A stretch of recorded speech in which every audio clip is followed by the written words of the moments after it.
I'm Liam, Devon's AI co-host for the Devon Taylor podcast. Have you thought about building a real estate portfolio? Join my community called Sub2, led by Pace Morby. It's changing the game. Instead of using banks or needing perfect credit, they teach you how to buy homes using creative finance, like taking over existing mortgages, negotiating directly with sellers, and finding ways to build wealth without the usual roadblocks. Join by clicking the link below. Now enjoy the episode. Bye now. Devon Taylor, Devon Taylor, Devon Taylor, Devon Taylor, Devon Taylor podcast. Devon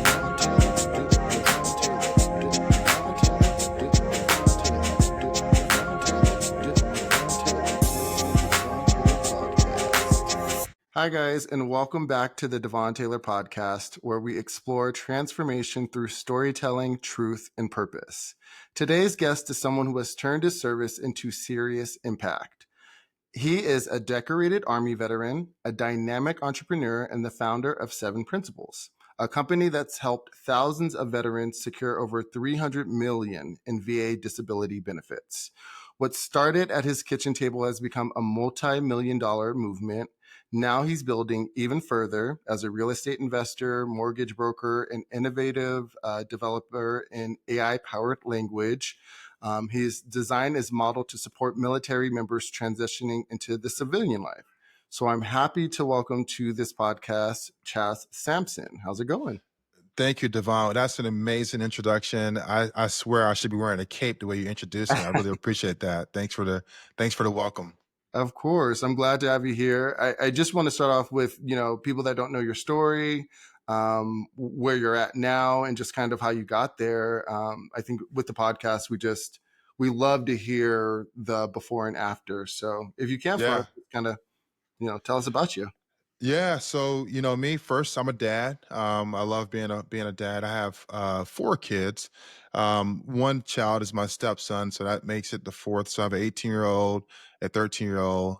Carson's my stepson. He's 7, and we have a newborn. His name is Chaz. He's my first son, and he's about 30 days old. So he's new. So first, I'm a dad, and second, I'm a CEO of 7 Principles, and I come from North Carolina. That's where I grew up. I was born in New Jersey, and I grew up in Fayetteville, North Carolina. And I always had an aspiration to serve, just being around Fort Bragg. And, God blessed me to be in a position where I can join the Army. So I joined the Army at 19. I dropped out of college to do it. And from there, the world opened up to me, Devon, and it just never stopped opening up. I never stopped learning and just never stopped giving back to people. And yeah, so now I live here in Houston, Texas, or Katy, Texas. Most people aren't familiar with the suburbs of Houston. So I'm in Katy. It's a suburb of Houston.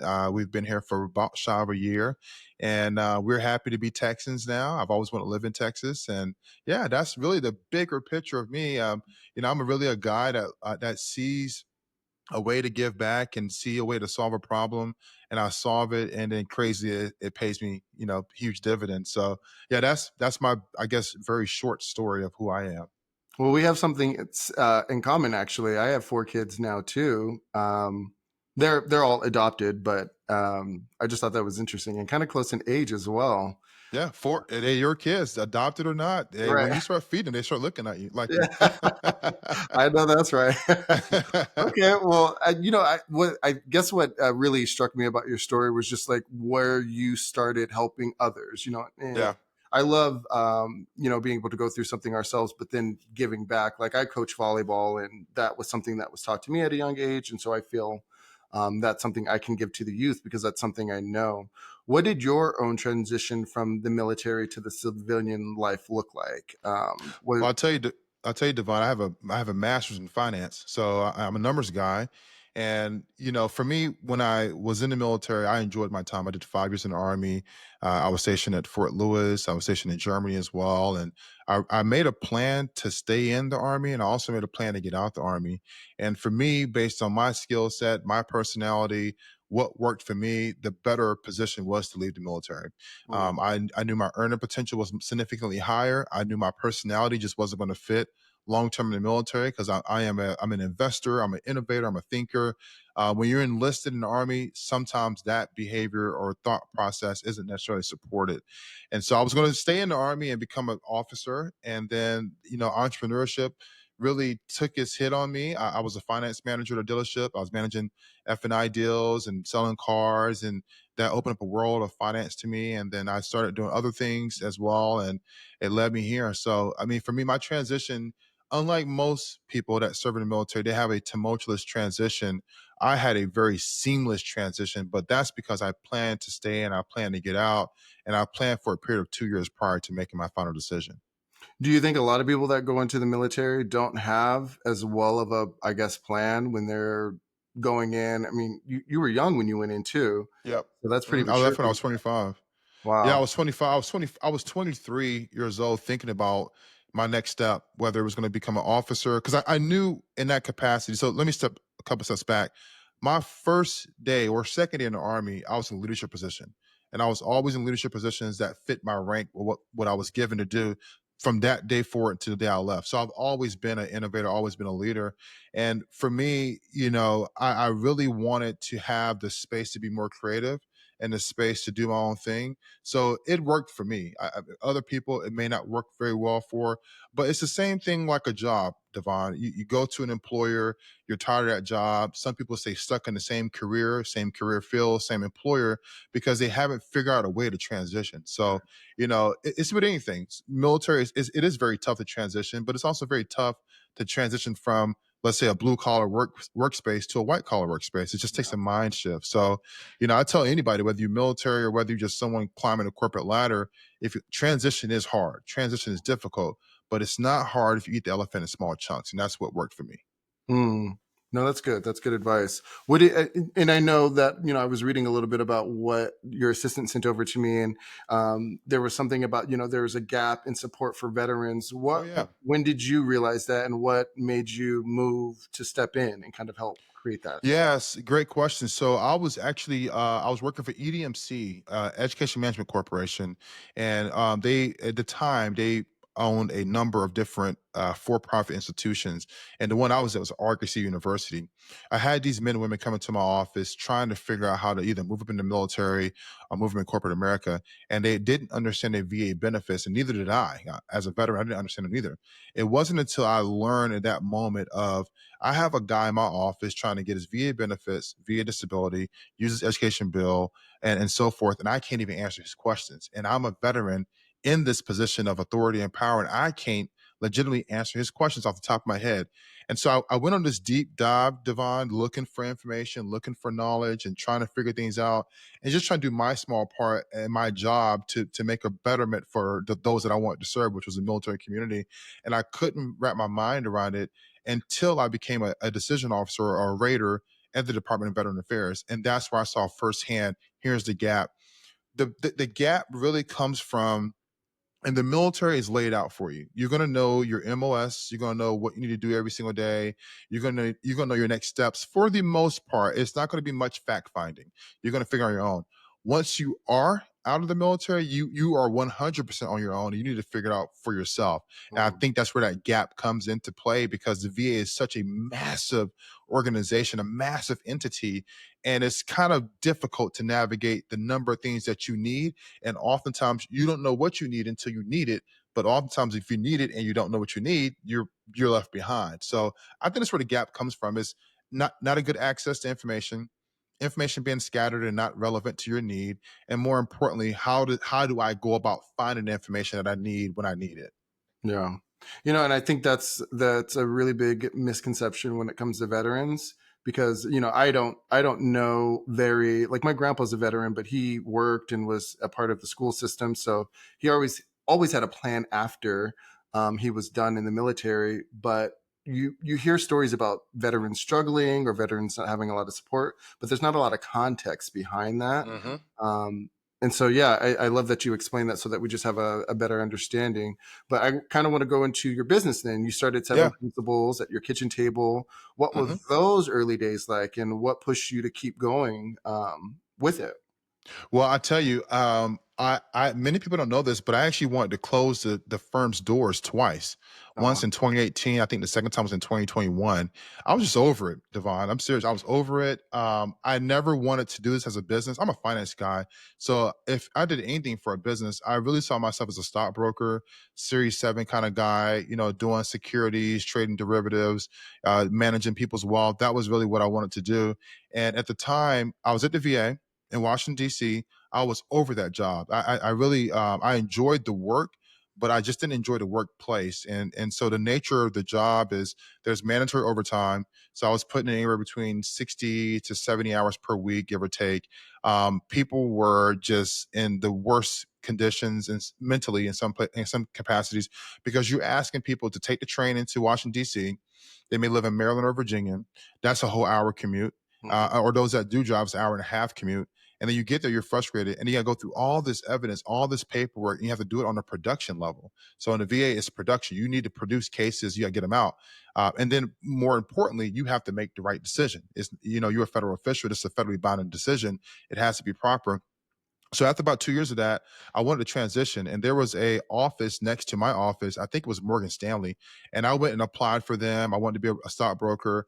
I ended up getting a job to do financial services with them and kind of work my way into a Series 7 license. They do a sponsorship program through FINRA, and then from there you can start actually managing people's wealth and selling securities. But God put me in a position where I ended up going to the Pentagon.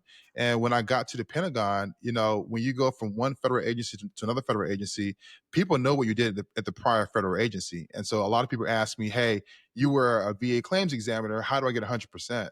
And so I started helping these men and women at the Pentagon get their ratings proper. Most got 100%, some got something less, but they all got something. And from there, my name just started traveling through the country of this is the guy to go to get your claims done. And I never forget one night, Devon, I was going to TGI Fridays in Woodbridge, Virginia. And I got a call. It's a 202 number. And I lived in Virginia at the time. So if I got a 202 number, which is Washington, D.C., I knew it was important. So I answered it. It's Friday night. It's about 8 p.m. I'm going out with some friends to do happy hour. And it was a law firm that said, hey, your name was given to us. We represent 30,000 veterans. We need help with their cases. Can we put you on retainer? And I said, absolutely. 'Cause I knew it was going to be a good retainer. And I started making about maybe $8,000 a month with that retainer, give or take. And I was helping them help their veteran clientele. And then my name just kept spreading. And Devon, it came to a point where my boss, he said, Chaz, either you can be either a great federal official, a great GS-14, or you can be a great CEO, but it's your choice to choose. And I took about a year at the Pentagon and made my decision. And I started doing this for free for veterans for a whole year just to see if I can actually make it work as a business. It was a viable business plan. And one gentleman said to me, because I had assets that I can depend on, I didn't need to really work per se. I'm a finance guy. I'm always going to find a way to make money. But Mhm. one gentleman said to me, you just changed my entire life, my entire generation. I can send my kid to college. And I mean, all these things he was naming off. He was like, you should be compensated for it. And he Mhm. gave me a $2,500 tip. And that was the most I ever received from a person to person just for using my brain. And that's when this sparked that I think I can make this to a business. That was 11 years ago. So here we are. And I just kept going and kept going. And there were times where I wanted to stop because this is a overwhelming business. You're dealing with veterans' personal issues. Some of the stories we hear are traumatizing. You're dealing with men and women that are war fighters. Some have been deployed 20 times, literally 20 times. Some have never been deployed, and so you see everything. You see the bad of everything too. So sometimes it can be a lot to weigh on myself because I also deployed too. So but yeah, I wanted to stop the business twice. But what kept me going was veterans calling and asking for help. I just could never tell them no. And so I said, you know what? I think I'm stuck in this career field. I'm gonna keep doing it, make it the best, and here we are. So It sounds like it's all a part of your purpose. yeah, yeah. Go ahead. No. No, I was agreeing. Yeah, it is. I agree with you. I think it is part of a purpose. I didn't really see the purpose driven side of it until probably year 5 in the business. I had this client, I'd say his name's Sidney Epps. This guy is 6'8". He's a really big guy. He lives in North Carolina. He's a great client of ours, and he had been trying forever to get his claim adjudicated. And he came to us. But he tried it for 20 years. We did it in about maybe a month and a half, 45 days or so. And this guy, the way he presented after he got his results, it touched my heart. It almost made me want to tear up. The things he was sharing with me, I don't think he understood what I was going through as a CEO at the moment.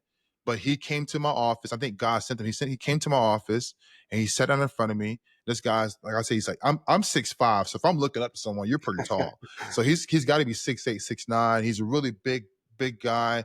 And the things that he had to say to me and the way he said it, his tone and his emotional state at the time of how we were able to change the trajectory of his entire life and whatever, like the options that he had were endless at that point. I mean, to get, a lot of back pay and et cetera, that is what helped me stay motivated. I said, that's who I'm doing it for. So yeah, it was perfect. At that moment, I knew I was like, I have a bigger purpose, and it's for men and women like this guy here. So No, I love that.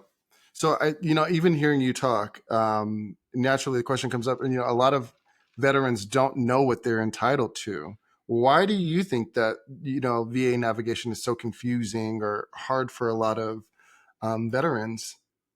what I like to say is, I mean, I don't hope I don't offend a listener, but the military is predominantly predicated upon drawing blue collar workers. And blue collar workers, and I've been on both sides. I'm a blue collar guy as well, but now I'm a white collar guy because I'm a CEO. But typically, the mindset of a blue collar worker is, I'm coming to do my best. I'm going to be honest. Not saying that white collar guys aren't honest. I'm going to be honest. I'm going to work my behind off, but I don't really care for the extra administrative stuff. Most of your folks that serve in the military are enlisted personnel. You do have a couple guys and gals that will go through the paperwork, but it's a lot of paperwork. Even some white collar folks don't want to do all the paperwork, and the VA is paperwork heavy. So I think that the reason why there's a gap in regards to like what I should know and how I can take care of myself as a veteran is because the paperwork is just so much to where it's overbearing. So if you get someone that may not come from a paperwork environment, and just put it in perspective, when I was in the military, I did it on a laptop. Now I have a laptop in every corner of my house. I have a laptop here, an iPad there, a desktop here. I'm typing email all the time on my phone, on my desktop. So when I was in the military, I didn't touch much paper. I didn't even email people for that instance. If I got an email, I probably would never check it. So now you're going from an environment where for this service member that may not have touched an email account in probably a year or so, to now he or she needs to watch it every single day. So that's one problem. And then secondly, there's the language barrier. It's, you want me to understand medical information, legal information, combine the two to get a result, which is a rating percentage. That's very hard for most people. And even as a white collar guy, when I first got going through rating processes, that was hard for me too. I didn't actually get the proper justice in my claim until, I would say, probably 7 years after my military service. So for someone like me, that's also a pretty good administrator of paperwork and government process and bureaucracy. Even I have problems. So imagine you're a guy that's from where I'm from in Fayetteville, North Carolina, that has a high school diploma and they did well by their country and they did 20 years, and you expect them to figure out this administrative process. It's going to be almost impossible, especially when you add on the scientific language in the medical records, as well as the legalese and CFR, and say, okay, sir, ma'am, combine that together, diagnose yourself, present the evidence, argue the case, and then hopefully get 100%. That's why so many veterans are hurting. Yeah, it seems like a pretty tough process for anyone, like you were saying. So I can only imagine. But to speak to that, you're now developing a large language model to help military members navigate transition with AI-powered tools. I'm assuming this is what helped inspire that move, right? Yeah, absolutely. So, for us, my duty is always to take care of a veteran, military and veteran folks, but also have payroll too. So let's not mistake this. This is a business at this point. We have to take care of people, and it hurt us as an organization that we have to turn veterans around because they can't afford us. Now, some of them do go off to the free resources. We tell every veteran, whether they pay us or not, there are free resources. Obviously, people are paying us for a reason, so that's why they want to work with us, because our resources are just uniquely different, because we know exactly how to put together a case, and we're held responsible if we lose the case. Most resources aren't held responsible for a loss in the matter. So we identified that there was a massive gap in the market between those that had access to reasonable resources and those that wanted access to our resources but couldn't afford it. So we developed a language learning model to allow veterans to, one, do their own cases. They can also do resumes. They can also have a one-stop shop where all the VA information is there, from forms to procedures to even you can ask the VA, how do I service connect my migraine condition to my PTSD? And it would tell you how to do it. So that gives an option where they can do it themselves, and they still find trouble. We are there to help them as well. But what we're looking to do is to be innovative and be different and really set ourselves away from the market of being the normal claim shop. If you come in, give us your medical records. Now, obviously, we do something very boutique and very niche where we do all the work for our clients, which is great. But why not take that extra step? So we put the capital up, we put the infrastructure up to make sure we can find a way to solve this problem. And if AI is that, then AI is that, and hopefully it is. Hmm. Well, I mean, I feel like, AI has become so integrated in a lot of different avenues, or a lot of different, I guess, just our community in a whole. Obviously, you're saying it's going to help everyone with the resume writing, the job readiness, the disability claims. What do you feel could really help veterans who may still struggle with just technology in general? Because I know a lot of veterans are just people that are older and may stray away from it once they hear AI. How do you? Devon, that's a really good question, and that's something I don't have an answer to. We're currently trying to solve, and I have to give credit to one of our team members. He's our director of case management. His name is Aaron Roper. He's also a former veteran. He's also a current veteran, a former Army soldier as well. He was an EA first sergeant, and dude is just amazing, man. I mean, the things I learned from him is enormous. But one thing he's teaching me right now is we have to tap into the local community. He's in Selma, Alabama, which is very rural, very, very, very local, if you will. And when I say local, I mean rural. I mean, let me classify what I'm saying. So the rural community is untapped. So the rural community consists of folks that may not have access to information. It consists, a lot of your older individuals may move out that way because it's quiet, it's more suburban, it's off the beaten path. And we just haven't done a good job of tapping into those markets. And so that's our next objective of is how do we take Devon's question he just asked me of how are you tapping into those that have a knowledge curve on technology, those that may be against AI or may not welcome it, which is totally fine, and those that just need the help, but you can't give it to them. We're trying to find ways to do that now, and our first step is tapping into the rural communities, that local rural neighborhoods from Selma to small towns here. Even here in Houston, we have some rural areas where folks don't even have access to Wi-Fi. So we're trying to find ways to do that. Obviously, it's a little bit more difficult for us to make federal partnerships because we are a for-profit corporation. So we're trying to find a way to where we can bridge the gap with what the VA is doing, and wherever the ball is being dropped, that we just pick it up for them and help them out. So something that's currently developing. So hopefully I can come back with a story for you in the next podcast we do and tell you, Devon, we figured it out. I would love that. Yeah, no, I just, I guess when I think about veterans, I always think about the older veterans first. And so that was my immediate thought, like, I wonder what's gonna, if they're resisting or if they just don't have them. My mom, she's not very tech savvy. She Yeah. barely knows how to use her iPhone. So anything that involves signing in, anything that involves like a little bit more, I guess just tech savviness, she's not for it. And so, Well, I yeah. think it affects a lot of people. You'd be surprised. We have some veterans that are 25 years old, that are young, obviously, that aren't tech savvy too. Mm. So I mean, and I got some guys that are 75 years old that I'm up the floor with a 25-year-old tech. Oh, wow. Seriously, yeah, I got some friends. One of my friends, his name is Ted McGarry. He should be 80, 81, 82 now. We've been friends since he was 73. So we've been friends for about maybe 10 years. So he's probably about 83 now. And this guy is extremely tech savvy. He texts, he FaceTimes. I mean, I'm like, wow. He teaches me shortcuts on the iPhone. I'm like, this is impressive. So yeah, you'd be surprised how many, when you start, me, I deal with a lot of people all over the world. I deal with a lot of people, young, old, skinny, short, fat, whatever. And you'd be surprised how many people are just against technology, and they're in their 20s. They're against AI, and they're in their 30s. So yeah, it's one of those things that, yeah, obviously the bigger population would be older people, but or aging, obviously the aging community, but it affects young people too. There's a lot of folks that are pretty young that are against it for whatever reasons. But yeah. That's funny. Yeah, I didn't know that. Well, Yeah. yeah, that's and to think about it, because like even my grandpa, he's completely fine. Yeah. using computers and all that stuff. But my mom, maybe it's a generational, I don't know. I But think it's more of like a personal thing. oh That's what yeah. because I used to always think like, yeah, someone that's 60 years old, they won't do business with us. But we have folks that are born in 1957, 1948 are our clients that are extremely tech savvy. There are oftentimes I have to look at a profile. I'm like, this guy was born 1948, and I have to do the math. I'm like, wow, he's extremely tech savvy. Another gentleman on the line that's born in 2001. He barely can text. So you just be surprised, man. hmm Well, I love that you're an entrepreneur, but you also spoke about being a father. How Yeah. has parenting shaped the way that you lead and serve? It drives you to perform at a higher level. And so, me and my fiance were just talking yesterday about the whole.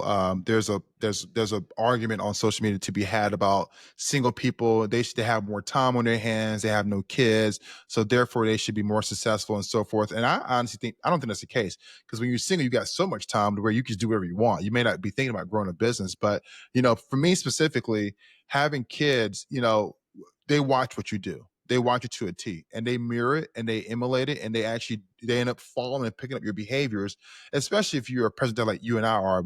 I'm every day, after this podcast, I'm going to go birth my youngest son and Mhm. hopefully walk him around. He's crying. I can hear him crying right now with his mom. But for me, it makes me perform at a higher level because if they can at least get below my standard, they're going to be the cream of the crop in all the kids and men and women that would be in America, right, or in the world. And for me, it also allows me to put myself in a mental state to where if I do not perform, even if I perform subpar, if I do not perform subpar, I can't support my family. So Mhm. it always keeps me on my toes of, hey, if I do this, the headline of the newspaper is going to read like this, and my kids are going to see it on social media, and they're going to say, my dad is a degenerate. My dad did this. So I'm really careful about that. And I treat my kids in a manner mentally as if I'm trying to earn their vote. And Yeah. just when I ran for mayor, I was making sure I was hitting the bullet points to where I knew I was speaking to my audience. And so for listeners, they may say, well, are you giving a wrong message? No, I'm thinking about how I can service my constituent. But in this scenario, I'm looking at how I can service my kid. I get feedback. I ask my kids about, hey, how well am I making decisions for you? Some things will be what it is because I am your dad. But there are some things where I can probably be better at, and I want that feedback, and it helps them communicate too. So, I mean, I can go on and on about being a dad and fatherhood and some cool things that made me, I think, the dad that I am. But the biggest thing, of course, is just making sure that I perform above the standard and that they hopefully meet the standard and go above what I'm doing. And of course, that makes the home very peaceful and happy and things of that nature. So, I love that. I wasn't going to ask this next question, but now I'm going to be selfish because honestly like your approach when it comes to your teachings, your kids, and how you're kind of intersecting it all. So, yeah. what do you teach your kids about purpose, responsibility, or how to bounce back when life shifts? I tell them to keep consistent. Just be consistent. If you keep doing something consistently, you will get it. And so right now, I'm actually having the I wouldn't say it's a challenge, but it's probably the biggest I guess opportunity I have right now. My daughter just competed in Junior Olympics, so shout out to her. Mhm. She's 13 years old. She got invited to JOs, and she did well at JOs. I think she placed 40 something in the country, which is really great for her. And Right. so she came back in the car and she was crying because she wanted to be in top eight. And I said, baby girl, look at the progress.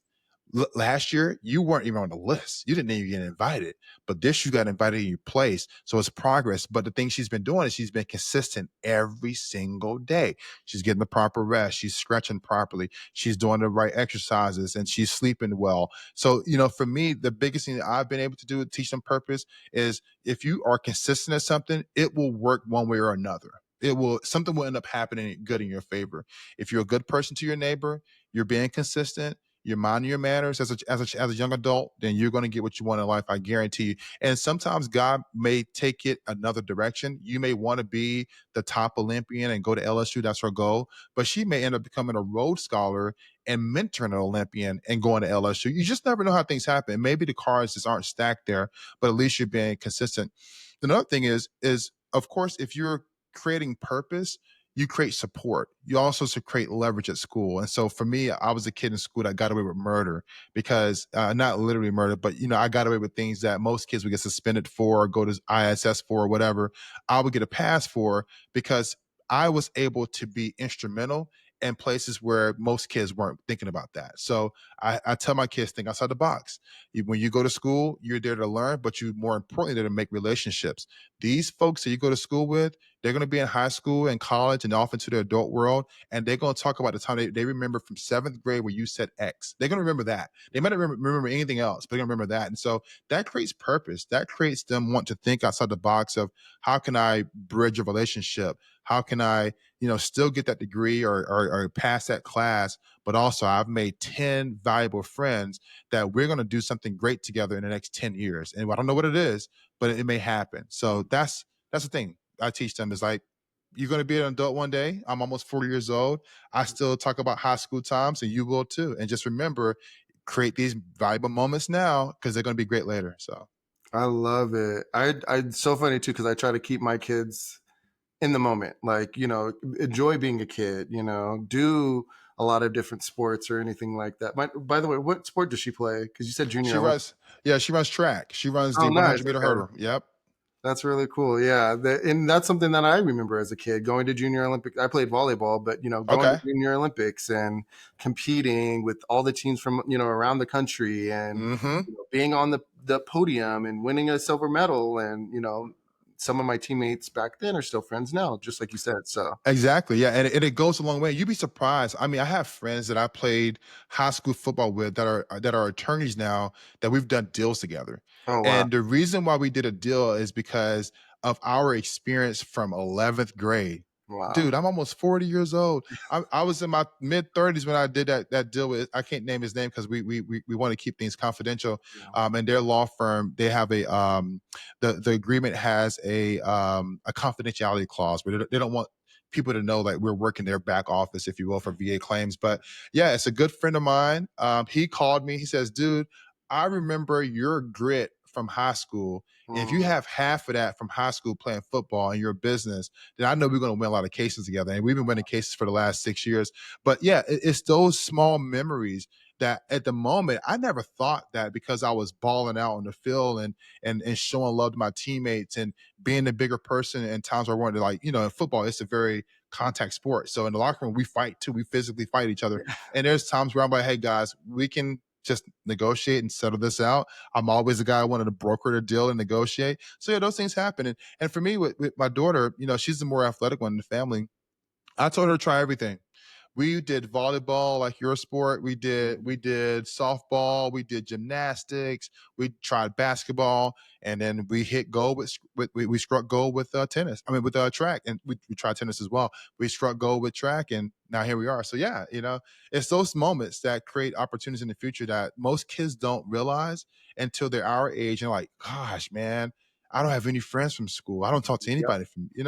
Yeah, how many Yeah, friends? I'm sure you got a lot of friends that are like I that. do. I've noticed Yeah, that too. me Is that too. like as I've like gone around and like like maybe caught up with someone from high school that didn't play a sport, like I've noticed they've had a little harder time like socializing in the real world because they weren't used to always making friends. And I had a ton of friends on volleyball. I was friends with the girls volleyball players, but like The coaches, the coaches yeah. in the community. I went back and coached, and so my high school coach became my boss. Like Mhm. you just create situations for yourself when you enter a sport, and I think it's much different um, than anyone could imagine. Because I never Yeah, imagined my best friends were going to come from volleyball or yeah, that. yeah. It's a small world, like they say. Yeah.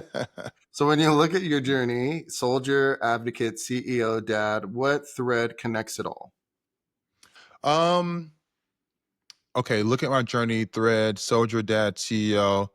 Um, I think namesake. I'm fortunate. We have a county named after my last name, Sampson County, which I lived in the county next to it in Cumberland. That means a lot. So for me, it's namesake. Funny story. I had a guy call me today. His name is Martel. He's a great guy. He runs. I forgot the name of it, but it's like a wealth empowerment deal. And I spoke at an event last Friday where I spoke about what it's like to be an entrepreneur, building a company, How do I manage millions of dollars at a time? How do I do it effortlessly? And when he spoke to me, he said, everybody has great things to say about you.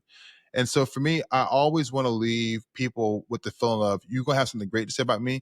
But the way I do that is by being a straight shooter. So either you're going to have something great to say about me, or you're going to be like, well, I spoke with Chas and it didn't work well, because I never, ever sugarcoated it. I gave it to you straight. You'll never be able to say Chas screwed you over. And so for me, that's been my biggest thing, is I try to leave things better than what I found it. My mother taught me that. My dad also taught me, work your behind off, son. So just taking my mom's advice of, hey, son, if you find something in a certain position, whether it's a person or whether it's a vehicle you're borrowing, leave it better than what you found it. There's crumbs on the floor, vacuum it, give it back, right? My dad was like, hey, work your tail off, be consistent, and just be an honest man.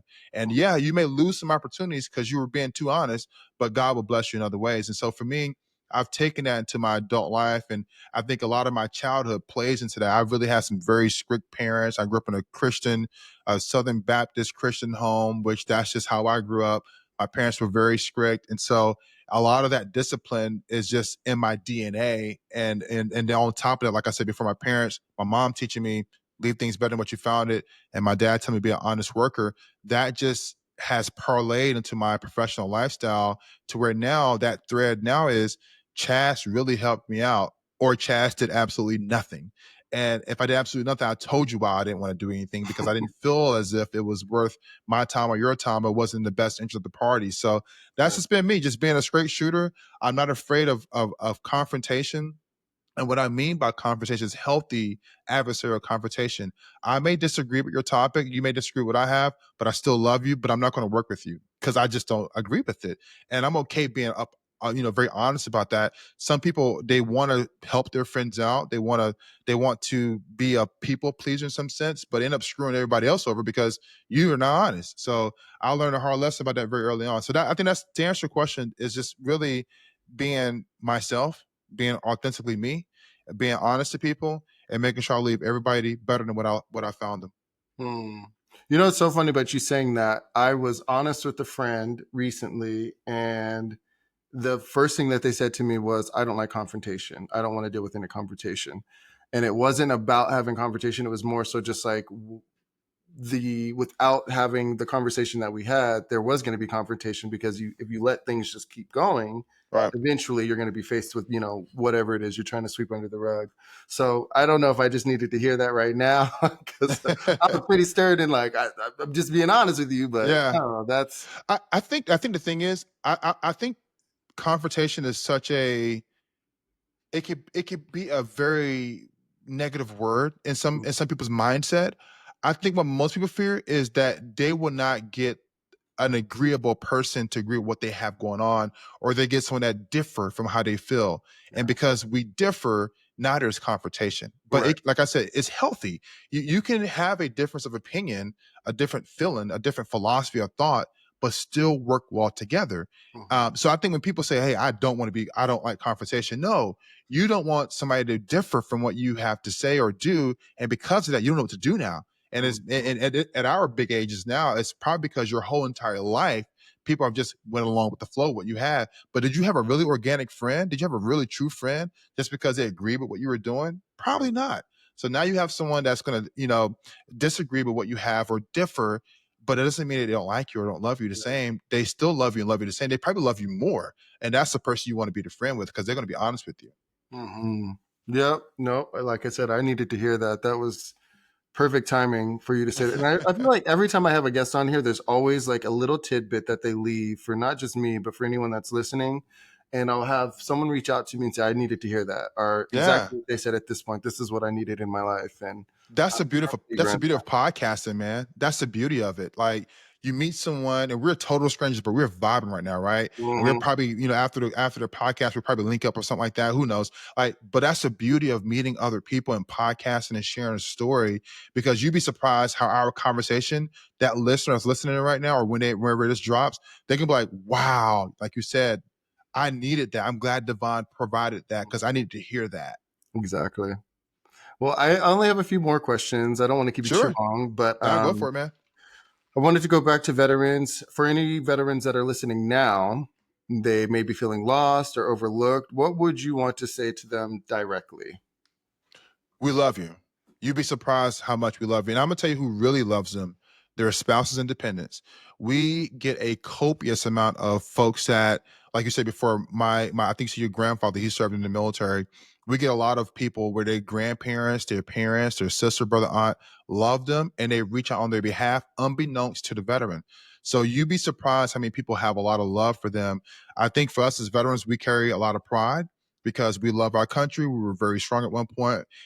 Like this morning, I went on a 2 mile run and I came back home and told my fiance, my times are just not where they used to be. And she was like, baby, you're not in the military anymore. You're almost 40 years old. Like the military was 15, 20 years ago for you. Like who cares what time you're running? You're able to run. And Right. so I think for veterans, if you're able to run, and what I say by that is able to think, able to open your mouth and communicate, able to just wake up in the morning, someone loves you and you have to figure out how to mitigate your problem. Now, if it's a VA claim issue, which that's my competency, there are free resources. I would definitely start Googling your problem and trying to figure it out or using ChatGPT.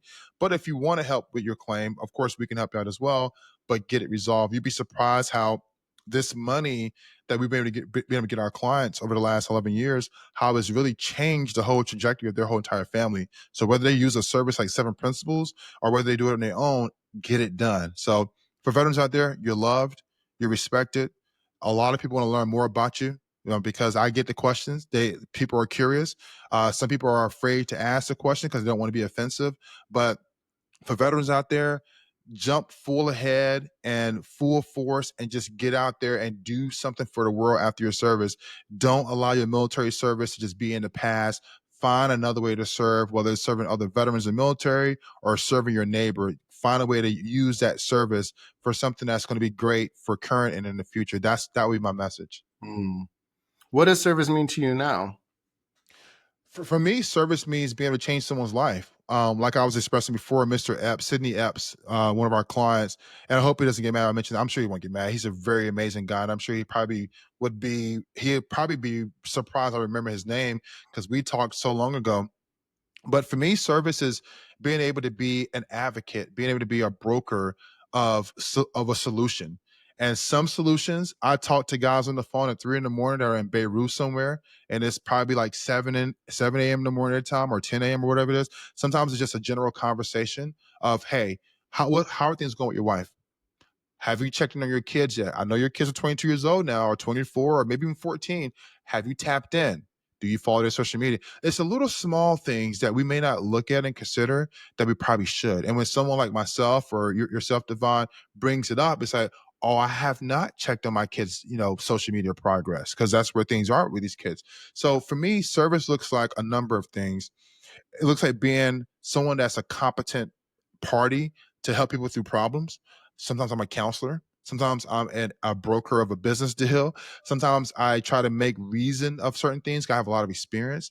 Service also is being able to help people that I don't even know. I meet so many people out in the community that may know me, I don't know them, and I offer value. So for me, service has gotten so large for me because the company has gotten so large and my public persona has gotten so large to where it's just being a good person now. Like, I mean, even something as small as I give you a case in point.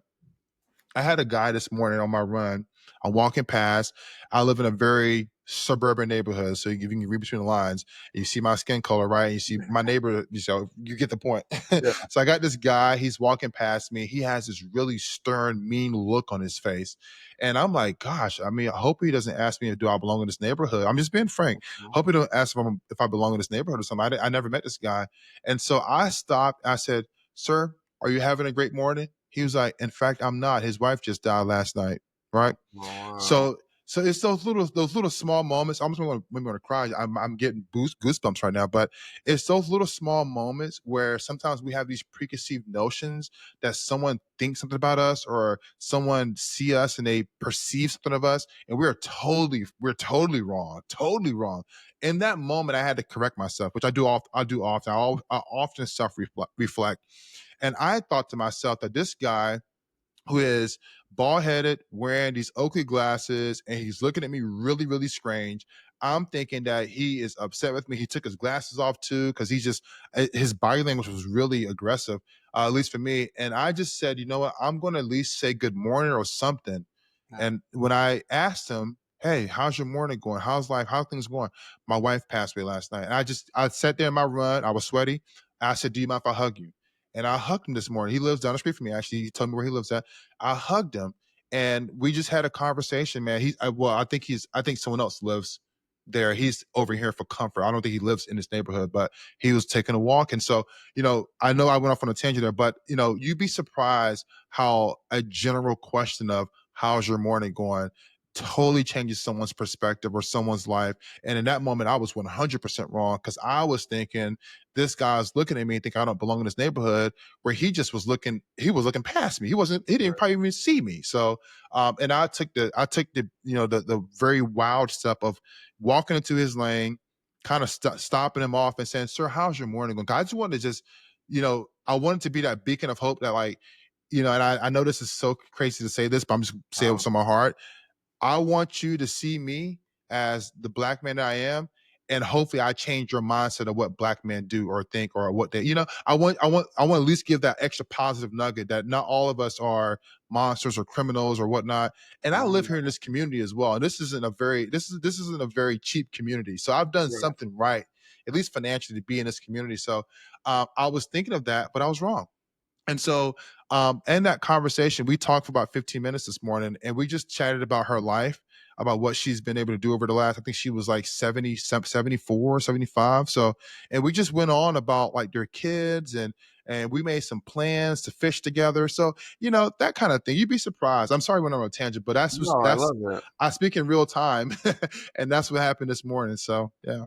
No, that's beautiful and honestly super brave of you to do because I've gone through that too, and I live in um, a neighborhood very similar, and I've had similar occurrences and have allowed my mindset to make up whatever it was, and so I would ignore or stay away from my neighbors or whatever. And Hmm. it wasn't until I got stopped the other day by one of the neighbors that just asked me how I was doing, and it Yeah. made me, and I'm an overthinker, so I thought the whole ride, after I left, talking to them, like, wow, this entire time I've been kind of turning my shoulder because of whatever preconceived notion I have in my head, whatever they may be thinking about me. And so, like I said, everything happens for a reason. You saying this now Absolutely.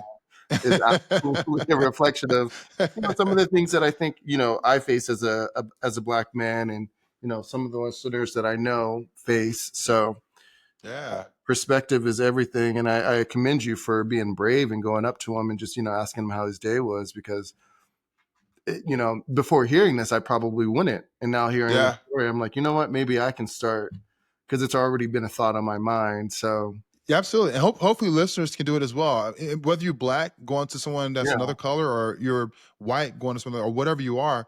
And I've done that a number of times. So I've got more comfortable with it now, especially living in Texas. On the East Coast, it's not here in Texas, people's thoughts of you are a little bit more shielded, more guarded. Whereas on the East Coast, people are very blunt. They just like, I don't like you or I like you. They just very yeah. straightforward.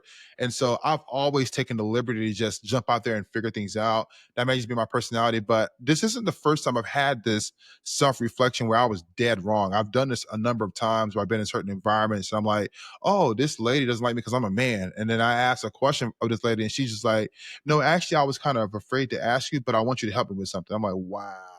Like, that's Mm. crazy.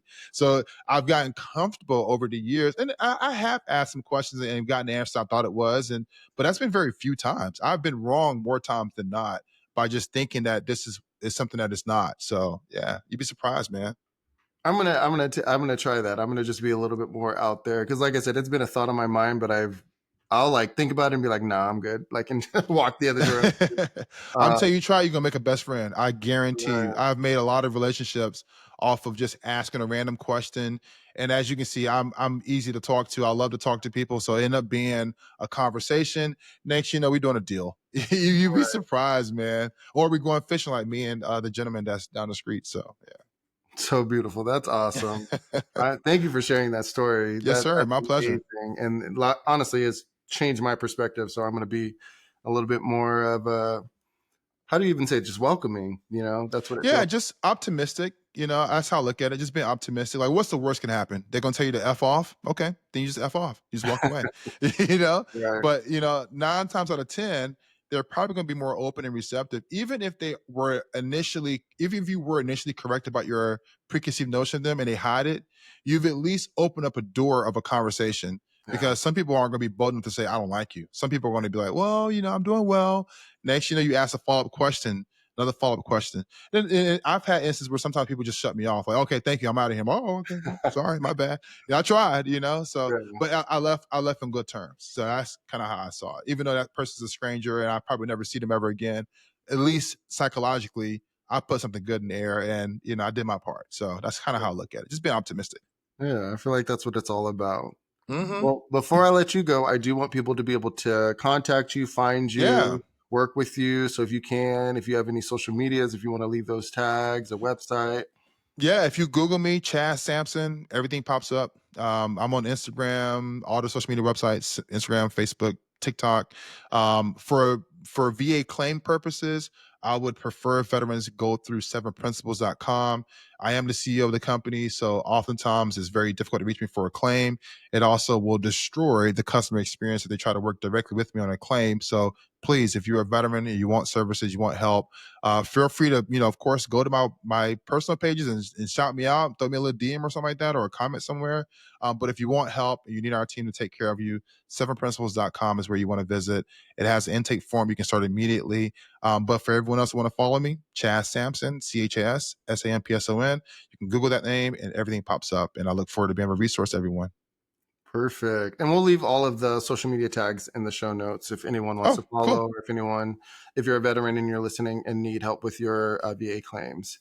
But thank you so much. I really enjoyed this interview and I learned so much, and I hope, any listeners that have tuned in are going to tune in, got what I got out of it as well, so thank you. It's my pleasure, Devon. Thank you as well for the platform.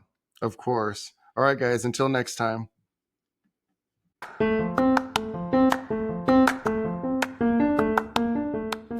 Hey guys, it's Icarus here. And Amelia.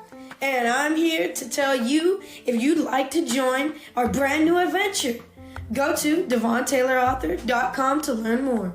And check out the cool items like the new bucket hat. Yeah, and so much more.